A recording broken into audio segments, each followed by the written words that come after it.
A woman sunbathing on a yacht was suddenly startled by a whistle. It was a Coast Guard patrol. The woman, unfazed and casually chatted with them. Her 3 companions were diving for treasure underwater, but without a permit, their salvage operation was illegal. If caught, they'd lose everything and possibly face jail time. They could end up behind bars for months. The woman tried to act crazy to shoo away the guard, but this only aroused more suspicion. The guard insisted on searching the yacht.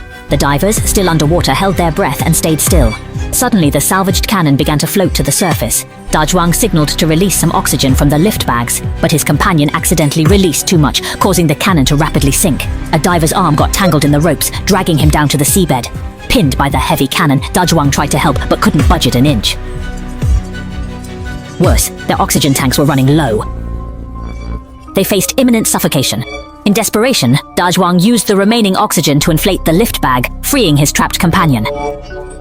They quickly returned to the yacht, politely greeted the Coast Guard, and hastily departed. The next day, they returned to retrieve the valuable cannon and uncover the sea's secrets. Something strange lurked on the ocean floor. A man probed the sand persistently, suddenly uncovering a surprising find. A priceless golden dagger with a uniquely shaped blade and a handle inlaid with precious red coral. It was clearly an ancient aristocratic treasure.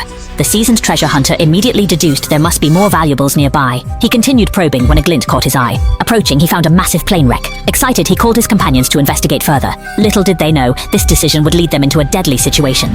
Inside the wreckage, they unexpectedly discovered a large cache of drugs. The group was unsure how to proceed.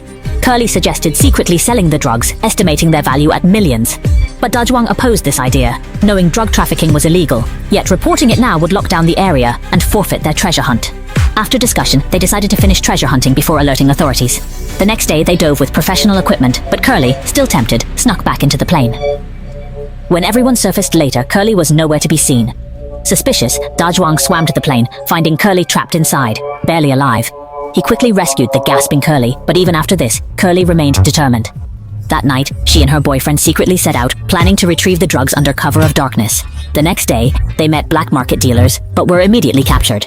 Upon hearing this news, Dajwang rushed to save them. After questioning, he learned the plane's drugs belonged to these dealers.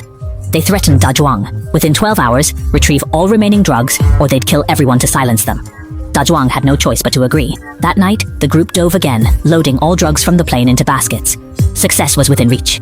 But suddenly, a hungry great white shark appeared, attacking Curly. Dajwang ignored the drugs he just seized, rushed the curly-haired girl to hospital, but ultimately couldn't save her life. She paid dearly for her own greed. The team was still grieving when the dealers came knocking again. Dajwang knew he couldn't hide, so he told his team to run first, while he went back to face the dealers. He was prepared to die, but chaos erupted on the yacht. Even his captor was shot dead. He thought police had raided the den, but when he looked back, it was a notorious local gang boss. Terrified, he tried to flee, but the yacht was full of gangsters. Dajwang jumped into the sea to hide. The boss chased him with the yacht, knowing he was nearby, but couldn't spot him anywhere. Dajwang hid under their boat. After a fruitless search, they left. He swam to safety, but at base, he realized his girlfriend hadn't returned last night. He called her in a panic, but heard the gang boss's voice instead.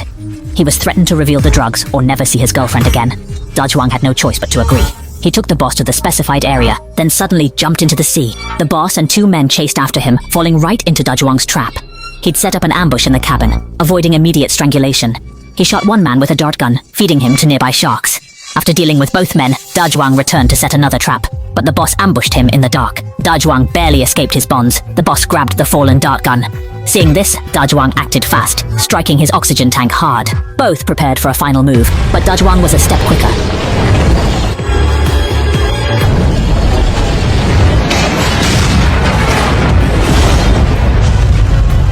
Six months later, they returned to salvage the area. Surprisingly, they found the pirates' real treasure, giving their quest a satisfying conclusion. A woman sunbathed on a yacht. A sudden whistle startled her, nearby coast guards. Boldly, she remained and casually chatted with them. Her 3 companions were diving for treasure. Without permits, it was illegal. If caught, they'd lose everything and possibly face jail time. She tried to distract the guards. Her odd behavior made the guards suspicious. They insisted on searching the yacht. Underwater, her team held their breath, afraid to move. A cannon they had found was about to surface. One diver released oxygen to stay down, but accidentally let go too much. The cannon sank, dragging him down, pinned by its weight. Another diver tried to help but couldn't budge the heavy cannon. Worse still, their oxygen tanks began to sound low-air alarms. Without a solution, they faced suffocation.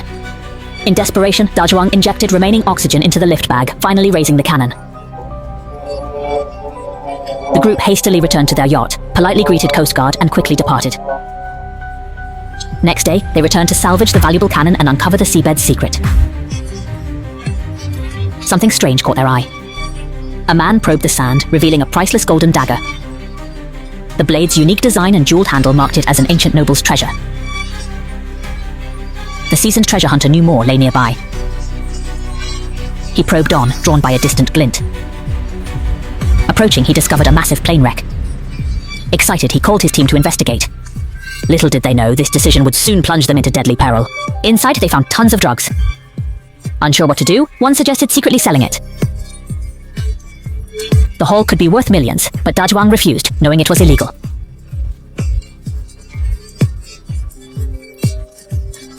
After some discussion, a few people decided to search for the treasure first, and then alert the police. The next day, some brought professional equipment to the sea for salvage. Despite others' inattention, the curly-haired sister, still alive, secretly entered the plane's cabin, preparing to step on it. When no one saw the curly-haired sister for a long time, Dazhuang sensed something was off and swam towards the plane, only to discover that she was trapped in the cabin, her life hanging by a thread. Dazhuang quickly rescued the barely alive curly-haired sister, but even then, she refused to give up. That night, she and her boyfriend secretly went out to sea, hoping to use the cover of darkness to retrieve the drugs. The next day, they attempted to trade at the black market, but were immediately detained. After hearing this news, Dazhuang rushed non-stop to rescue them. Upon inquiry, he learned that the drugs in the plane were the ones they had lost. The drug dealers threatened Dazhuang, demanding that all remaining drugs be salvaged and returned within 12 hours, otherwise he would kill everyone and keep them quiet. With no other option, Dazhuang decided to dive again that night, putting all the drugs into a basket in the cabin, and then they just needed to pull it up, marking the completion. At that moment, a hungry great white shark approached and attacked the curly-haired sister. Dazhuang disregarded the recently retrieved drugs and urgently sent the curly-haired sister to the hospital, but ultimately couldn't save her. The curly-haired sister paid a terrible price for her greed, and though their companions hadn't yet recovered from the tragedy, the drug dealers showed up again.